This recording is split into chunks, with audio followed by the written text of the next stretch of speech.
का दौर जारी रहा। आप देखिए सेल्फी ली जा रही है। जो सुरक्षा गार्ड्स वहां पर तैनात हैं तेजस्वी यादव के साथ सेल्फी ले रहे हैं, जिनकी तैनाती की गई थी, जो ईडी मुख्यालय के बाहर बैठे हुए थे, ईडी दफ्तर के बाहर बैठे हुए थे।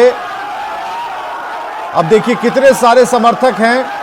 तेजस्वी से पूछताछ खत्म हुई और सुबह 11:30 बजे से पूछताछ चल रही थी। सुपर एक्सक्लूसिव तस्वीरें आप देख पा रहे हैं इस वक्त स्क्रीन पर, और ये हुजूम है।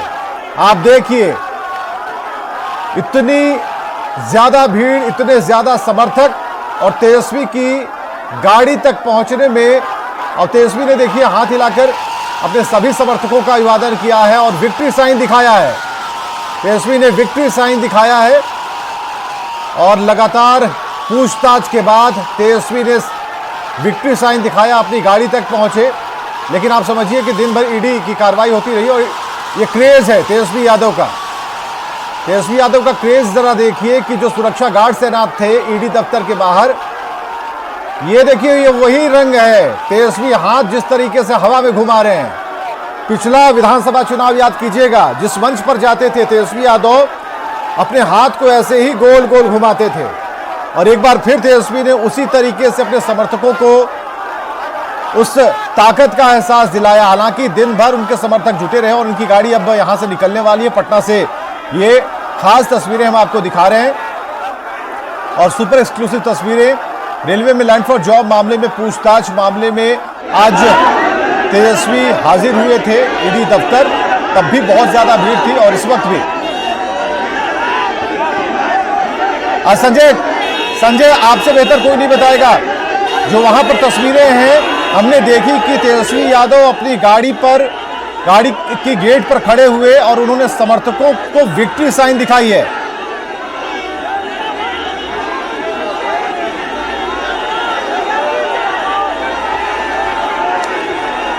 तो काफी शोर है और ऐसे में संजय को भी आवाज नहीं जा पा रही होगी। लेकिन ये देखिए तस्वीरें, एक एक फ्रेम हम आपको दिखा रहे हैं जब ईडी से पूछताछ के बाद।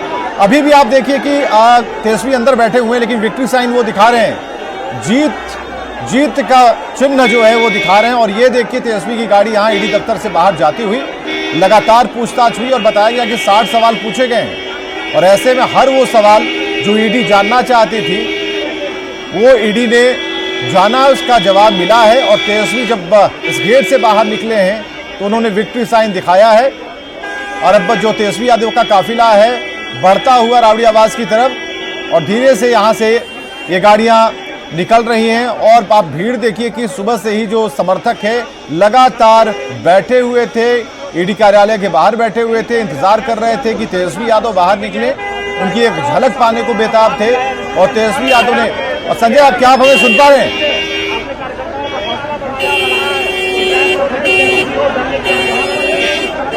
संजय हमारी आवाज अगर आ रही है तो हम जानना चाह रहे हैं कि आप क्या देख रहे हैं वहां पर, क्योंकि हम जो तस्वीरें अपने दर्शकों को दिखा रहे हैं, क्योंकि भीड़ काफी है। ऐसे में क्या जो तेजस्वी यादव पूछताछ के बाद जब बाहर निकले, सेल्फी ली, वहां सुरक्षा गार्ड जो तैनात थे उन्होंने अपने साथ सेल्फी ली तेजस्वी की, उसके बाद तेजस्वी उस भीड़ से अपनी गाड़ी में बैठे, तो इस वक्त कौन सी तस्वीर आपके सामने है?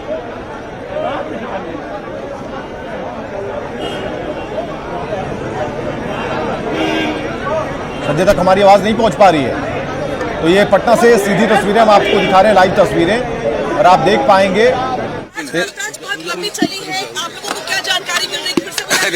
पूछताछ किनसे हुई? पूछताछ मत कहिए, प्रताड़ना कहिए, और इसका जवाब जनता देगी ना जी। Thank you. क्या फिर से बुलाया जाएगा पूछताछ के लिए? How do I know? मैं मोदी जी और अमित शाह जी नहीं, उनसे पूछिए। वही पड़ोसी राज्य झारखंड में जो कुछ हो रहा है उस घटनाक्रम को कैसे आप देख रहे हैं? ये सवाल भी मोदी जी अमित शाह जी बढ़िया देंगे, वही करवा रहे हैं। यादव बाहर निकले हैं। मनोज जी विक्ट्री का साइन दिया, क्या मैसेज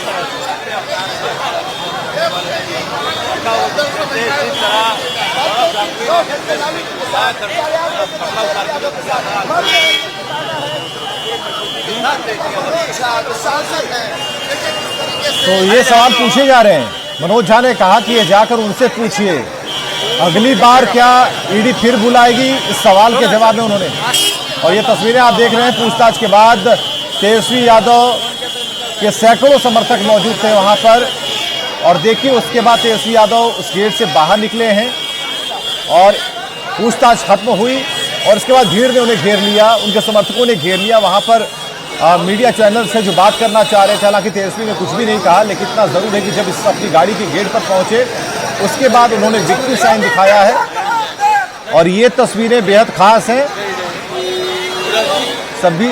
और ये विक्ट्री साइन उन्होंने दिखाया और उसके बाद आप उन्होंने याद ताजा की कि कैसे हमने चुनाव लड़ा था। आप देखिए ये एक एक फ्रेम बहुत सारे संदेश दे रहा है। एक तो विक्ट्री साइन इन्होंने दिखाई, उसके बाद ये देखिए ये तेजस्वी को जो आप देख रहे हैं, ये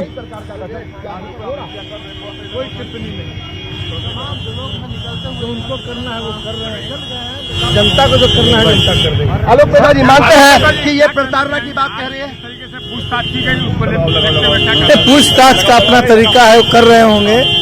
यदि कुछ ज्यादा भी कर रहे हो तो मतलब अतिशयोक्ति नहीं, क्योंकि यह पहले भी होता रहा है हमारे नेताओं के साथ यह, लेकिन उस पर कोई टिप्पणी नहीं है हमारी। हमारा ये कहना है कि जो उन लोगों को करना है कर रहे हैं, जनता को जो करना है जनता कर देगी। 9 घंटे का इंट्रोगेशन क्या बात कर रहे हैं? मैं उसी की बात तो कर रहा हूँ। ये आपको नॉर्मल लग रहा है क्या? क्या ये वेंडेटा पॉलिटिक्स नहीं, आपको नहीं लग नहीं रहा है तो बस अपना समझिए और जनता भी समझ रही है। 24 में असर पड़ेगा इसका पॉजिटिविटी में? अब ये सब छोटी छोटी चीजें हैं, बहुत बड़ी बड़ी चीज वो लोग कर गए जनता के मनोवृत्ति के विरुद्ध, उसका असर पड़ेगा 24-25 में। धन्यवाद। बिल्कुल, आलोक मेहता को सुना आपने। आलोक मेहता क्या कर रहे थे? इसका असर पड़ेगा, धीरे धीरे असर सीधा पड़ेगा, जैसा कि आलोक मेहता कह रहे हैं। वो सारे लोग यहाँ से क्योंकि निकलने लगे हैं। इस बार आरजेडी ने बिल्कुल धैर्य से ये दिखाने की कोशिश की है कि इस बार नीतीश कुमार उन्हें छोड़कर गए हैं और बड़े ही इज्जत के साथ तेजस्वी यादव ने मुख्यमंत्री नीतीश के बारे में एक एक बयान दिया। हालांकि खेला होने की बात कही, लेकिन उसके बाद ईडी की पूछताछ में तेजस्वी पहुंचे। बॉडी लैंग्वेज आप देख पाएंगे। हालांकि इस पर आज चर्चा करते हैं कुंतल कृष्णा प्रवक्ता बीजेपी से हमारे साथ है, जयंत जिज्ञासु प्रवक्ता आरजेडी से, राकेश सिन्हा प्रदेश महासचिव कांग्रेस और आयुष मंडल प्रवक्ता जेएमएम से। सबसे एक साथ पूछेंगे बिहार और झारखंड से, सभी प्रवक्ता हमारे साथ मौजूद हैं। जयंत जिज्ञासु से सबसे पहले, जयंत, ये जो हमने तेजस्वी को हाथ हिलाते हवा में देखा, ये पिछले विधानसभा की एक एक तस्वीर तेजस्वी ने याद दिला दी। जो मॉब, जो भीड़, जो समर्थकों का हुजूम तेजस्वी के पीछे होता था, और ये जो विक्ट्री साइन उन्होंने दिखाई है, हमें जरा इसके बारे में बताइए। हालांकि आरोप तो मनोज झा लगा रहे हैं कि अगली डेट कब होगी ये कोई और बताएगा। देखिए, कुछ भी अब इसमें प्रिडिक्ट करने जैसा नहीं है। हम सब लोग चाहते हैं कि इस देश की जो शीर्ष स्वायत्त एजेंसियां हैं, उनकी साख, उनका इकबाल आम आवाम के बीच कायम रहे।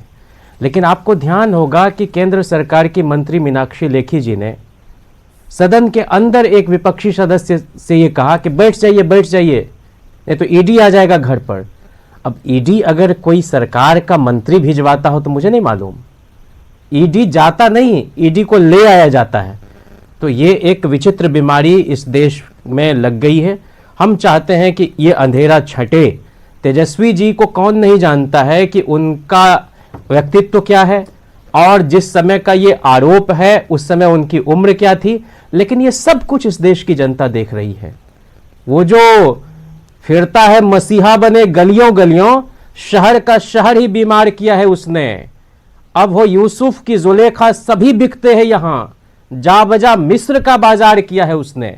तो ये तो खरीद फरोख्त हो रही, ईमान को खरीद लिया जाता है। जब एक अच्छी भली चलती सरकार जो ऐतिहासिक काम करती है, असल यहां से खेल शुरू हुआ कि कैसे एक साल में 4.5 नौकरी दे देगा, कैसे 4,40,000 शिक्षकों को राज्यकर्मी का दर्जा दे देगा, आरक्षण कैसे बढ़ा दिया जाएगा। 78 में कर्पूरी जी ने दिया, 90 में लालू जी ने, 2000 ईस्वी में राबड़ी जी ने अति पिछड़ों का बढ़ा के 12 से 14, 14 से 18, 14 लालू जी, 18 राबड़ी जी, फिर अभी 25 कर दिया तेजस्वी जी ने। इतने दिनों से भाजपा के साथ नीतीश जी थे, उनकी हिम्मत थी, भाजपा वाले उनको आरक्षण बढ़वा लेने देते। अरे जाति गणना जो है, आधारित गणना 1931 के बाद बिहार में पहली बार हुआ। ये सब जो तेजस्वी जी का कार्य था, उनका संकल्प था, उनकी प्रतिबद्धता थी। इससे घबराहट में केंद्र सरकार को लगा ये तो एक इतिहास रचने जा रहा है बिहार। तो उन्होंने नीतीश जी को ब्लैकमेल करके उधर लाया, और तेजस्वी जी के चेहरे पर आपने देखा है कोई शिकन नहीं। हमें फख्र है अपने इस नेता पर। जो कर्पूरी जी के बाद लालू जी बिहार में 2 ही बड़े जननेता हुए और तीसरे जननेता की आमद और आहट पूरे सूबे ही नहीं बल्कि देश में सुनाई पड़ रही है। वो इसी तरह से मुस्कुराते हुए तमाम जुल्मत को झेलेंगे और विजयी होकर बाहर निकलेंगे। बिहार और देश की जनता उनके साथ है और सब लोगों को पता चल रहा है कि केंद्र की हुकूमत जैसे जैसे चुनाव नजदीक आते जाएंगे इसी तरह का तिक्रम वो करते चले जाएंगे। लेकिन हम लोगों को पूरा यकीन है कि न्यायपालिका भी न्याय करेगी। अगर हम झारखंड की तरफ भी चले, जनता सबसे बड़ी झारखंड की तरफ भी चले तो वहां भी हेमंत सोरेन पूछताछ के लिए फिर से उपस्थित होंगे। और कल तक कहा जा रहा था हेमंत सोरेन कहां है, खुजाहट चल रही थी और ईडी तो इतनी व्याकुल लगी कि कल हमने ईडी को देखा और कई ऐसी खबरें आई कि भाई वो 10-10 घंटे 15-15 घंटे इंतजार कर रही थी। राजेश मंडल प्रवक्ता जेएमएम से है। राजेश मंडल जी जरा बताइएगा, ईडी का जो ये प्रहार चल रहा है जिसे हम कह रहे हैं कि पूछताछ की जा रही है, हालांकि आरजेडी उससे प्रताड़ना मान रही है कि आप 10 घंटे 15 घंटे जो भी बिठा रहे हैं पूछताछ में उसमें कुछ होना जाना है नहीं। हालांकि ईडी अपना काम करेगी क्योंकि जो उनको जिम्मेदारी दी गई है वो अपना काम करेंगे। इसे कैसे देख रहे हैं आप इस पूछताछ को? इसका कुछ और भी नामकरण आप करेंगे? बस विवेक जी, मैं तो सिर्फ इतना ही कहूंगा कि चाहे राष्ट्रीय जनता दल के प्रवक्ता जी बोले या मैं बोलूं जी, लेकिन आप भी इस बात को भली भांति अच्छे रूप से जान रहे हैं कि वर्तमान समय में पूरे देश में भारतीय जनता पार्टी जो केंद्र सरकार पर काबिज है वो किस तरह से अपने सरकारी जांच एजेंसियों का दुरुपयोग कर रही और हर तरफ जो जहां के क्षेत्रीय या कहिए राज्य स्तरीय जो भी रीजनल पार्टियां हैं उनके जब वो जनता के विश्वास पर खरा उतर रहा, खास करके आज आप ये देख रहे होंगे कि हमारे झारखंड सरकार के 4 साल के कार्यकाल में जो हमारे माननीय हेमंत सोरेन जी ने 3 बार आपकी योजना, आपकी सरकार, आपके द्वार कार्यक्रम के माध्यम से गांव के अंतिम व्यक्ति तक आज हेमंत सोरेन गठबंधन की सरकार हर घर में पहुंच चुकी है। और ये इनका कार्यकलाप, इनका जनता के प्रति किया हुआ कमिटमेंट को जो एक के बाद एक जो पूरा करते जा रहे हैं, ये भारतीय जनता पार्टी को कहीं से भी पच नहीं रहा। और वो आज जो हम लोग आज हर तरफ से आज झारखंड के तो हर एक सड़क पर आपका झारखंड मुक्ति मोर्चा के कार्यकर्ता से लेकर झारखंडी आवाम जिस तरह से सड़कों पर आक्रोशित होकर के उतर रही है वो पूरे देश के सामने है। इस तरह से लोकतंत्र की दुहाई देने वाले भारतीय जनता पार्टी किस तरह से लोकतंत्र की हत्या कर रही है, किस तरह से अपने विपक्ष के सारे नेताओं पर इस तरह से प्रहार कर रही है कि जैसे वो जनता का कोई काम कर ही ना सके। या आप यूं कहें कि ये गुलाम भारत का तस्वीर भारतीय जनता पार्टी आज लोगों के सामने ला रही। लग रहा है कि हम जो शक्ति सामर्थ्यवान हैं, हम केंद्र सरकार पर काबिज हैं, तो हम जो चाहेंगे वो करेंगे। लेकिन दुर्भाग्य या कहिए जनता का सौभाग्य कि आज बिहार में तेजस्वी जैसे तेजस्वी तेज वाले नेता हैं और हमारा झारखंड मुक्ति मोर्चा तो आप जान रहे हैं कि ये लड़ाई की उपज ही ये पार्टी है। महाजनों की लड़ाई से लेकर आप तमाम तरह के जल जंगल जमीन की सुरक्षा के उद्देश्य से जिस पार्टी का आज गठन हुआ और आज जिस तरह से हमारे माननीय हेमंत सोरेन जी कार्य कर रहे हैं, आज वो देश। चलिए, ये मानना है कि कहीं ना कहीं केंद्र सरकार को इससे थोड़ा डर लगता है। हमारे साथ राकेश सिन्हा भी हैं, ये प्रदेश महासचिव हैं कांग्रेस के झारखंड, और हम राकेश सिन्हा से भी जानना चाहेंगे। राकेश सिन्हा, हर तरफ से आवाज आ रही है, बीजेपी को आज हमने लास्ट में बोलने का मौका हमें देना है क्योंकि सवाल हम इकट्ठा कर लें। जब टोकरी में सवाल इकट्ठे हो जाएंगे तो आज तो ईडी पूछताछ कर ही रही है और करने वाली है, लेकिन यही सवाल जो है हम जरा उसके पास ले चलेंगे। राकेश सिन्हा, आपका क्या कहना है इस पूरे संदर्भ पर, इस पूरे मुद्दे पर? सत्ता का अहंकार इतना, ये ठीक नहीं। लोकतंत्र में जब सत्ता का अहंकार चरम पे चला जाता है तो लोकतंत्र खत्म हो जाता है, संविधान की धज्जियां उड़ जाती है। और हमें लगता है कि केंद्र की सरकार 2014 से लगातार लोकतंत्र को खत्म करने के लिए, संविधान को खत्म करने के लिए, गांधी जी के आइडियोलॉजी को इस देश से खत्म करके गोडसे की आइडियोलॉजी को लागू करने के लिए ये प्रयास कर रही है। हेलो, हाँ जी बिल्कुल, आप सुन पा रहे हैं, बिल्कुल पूरा मौका दे रहे हैं आप। हाँ हाँ, आवाज आ रही है राकेश सिन्हा जी? गोडसे के आइडियोलॉजी को जी, गोडसे की आइडियोलॉजी को देश में लागू करना चाहती है। आप देखें कि एक तरफ कितनी बड़ी ये मतलब हास्यास्पद बात है, ये जनता इस बात को समझ रही है कि 10 दिन पहले किसी व्यक्ति के लिए प्रधानमंत्री जी यह कहते हो कि यह व्यक्ति 70,000 करोड़ रुपए का आरोपी है और वो व्यक्ति भारतीय जनता पार्टी में शामिल हो जाता है, उसे राज्य का डिप्टी चीफ मिनिस्टर बना दिया जाता है, ईडी भूल जाती है। मध्य प्रदेश का व्यापम घोटाला, आज तक ईडी शिवराज सिंह चौहान जी के दरवाजे नहीं पहुंची। सिर्फ विपक्ष का एक चेहरे को बदनाम करने का, क्योंकि देश के प्रधानमंत्री में डर है। जब आप कुछ कर नहीं पाओगे, जब आप जनमत का आदर नहीं कर पाओगे, तो आप इसी प्रकार का काम करोगे, क्योंकि एक डरा हुआ व्यक्ति, एक सहमा हुआ व्यक्ति लोकतंत्र की धज्जियां उड़ाता है। कुंतल कृष्णा, ये इतने डरे हुए हैं कि आप लोग, भारतीय जनता कुंतल कृष्णा, तीन तरफ से एक साथ हमले हो रहे हैं यही काम कर बीजेपी के ऊपर, और बीजेपी के ऊपर हमले ये हैं कि भाई ये फिर वही बात आती है कि आपका जो वॉशिंग मशीन है कैसे साफ करता है, कि अगर कोई भी व्यक्ति अगर उसके ऊपर आरोप है तो आपका वॉशिंग मशीन में कौन सा डिटर्जेंट है, जरा ये बताइए। ये लोग भी छोटा छोटा वाला वॉशिंग मशीन खरीद लेंगे और धोते चलेंगे। और दूसरी बात यह है कि अगर ईडी का प्रहार हो रहा है तो एक साथ चौतरफा प्रहार जो किया जा रहा है चिन्हित करके, जो इन लोगों का कहना है, क्या इस पर माकूल कोई जवाब है जिन पर ये चुप हो जाए और आज के बाद, इस डिबेट के बाद, इनके मुंह से एक वकार ना निकले, एक शब्द ना निकले?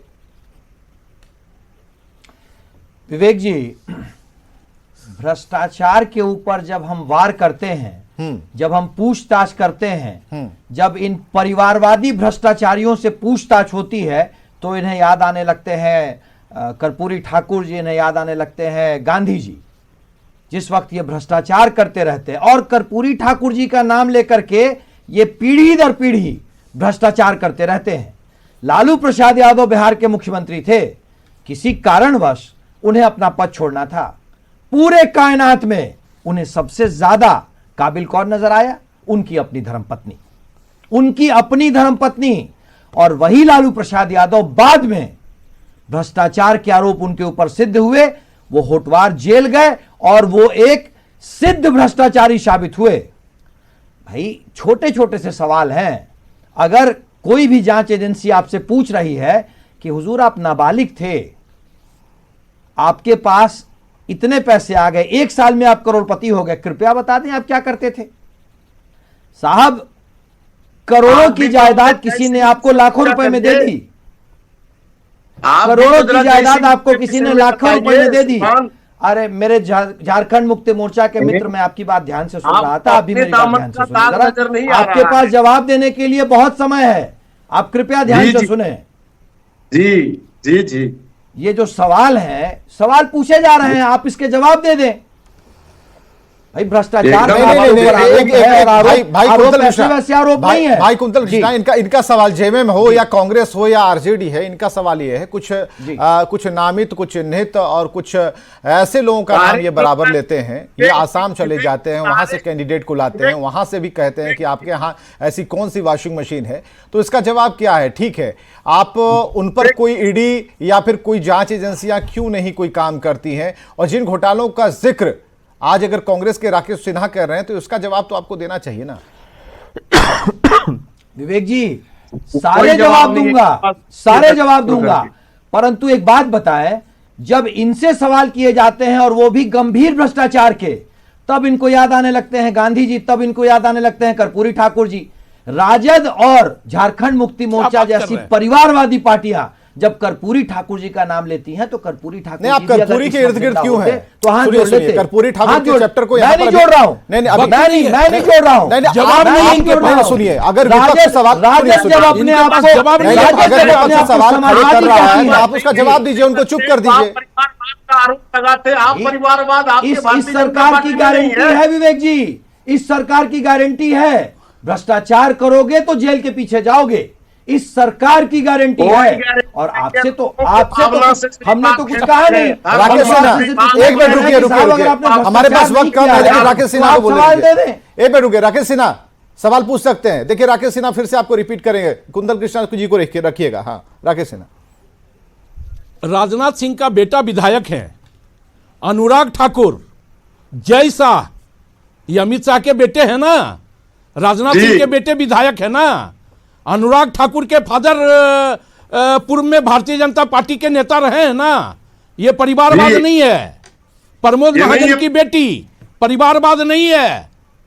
क्या बात करते हैं राकेश? और मैं तो कह रहा हूं कि व्यापक घोटाले का क्या हुआ? राकेश नहीं, मैं तो परमानेंट कांग्रेस पार्टी से हूं। आप कब तक भारतीय जनता पार्टी का रहोगे, ये अब बता दो। मैं तो परमानेंट कांग्रेस पार्टी में हूं। आप कब तक भाजपा में रहोगे, ये बता दो आप। मैं ये कह रहा हूं साहब। हाँ, एक 30 सेकंड का वक्त है। व्यापक घोटाले का क्या हुआ? ऑन देखिए एकदम बिल्कुल पॉइंट नहीं, ये पॉइंट वाइज हमले किए जा रहे हैं, पॉइंट वाइज जवाब दे दीजिए। कोई जवाब घोटाले का क्या हुआ? और राष्ट्रीय जनता दल जैसे लोग परिवारवाद की बात करेंगे, परिवारवाद की पराकाष्ठा है। मैं तो गिना दिया साहब। कांग्रेस एक परिवार मैं तो गिना दिया को राजनीति में स्टैब्लिश करने के लिए आप जैसा नहीं मान रहे क्या करते हैं इस बात को लेकर कि ईडी को अपना काम करने दिया जाए, लेकिन इतना जरूर है कि बीजेपी को पूरी तैयारी से आना चाहिए, क्योंकि बीजेपी जो है उन्हें बहुत सारे सवालों का जवाब देना है। विपक्ष के पास कई सवाल हैं, कई ऐसे लोगों के नाम है, कई ऐसे सीएम है, कई ऐसे दागदार भ्रष्टाचारी जिन्हें आप कहते हैं कि उनके बारे में भी सवाल है। लेकिन माकूल जवाब दीजिएगा तो अगले दिन से वो बोलना बंद कर देंगे। लेकिन अगर कहीं भी आप गोल मोल और जलेबी बनाने की कोशिश कीजिएगा तो फिर तो सवाल दर सवाल आपके पास आते रहेंगे। बहुत बहुत शुक्रिया।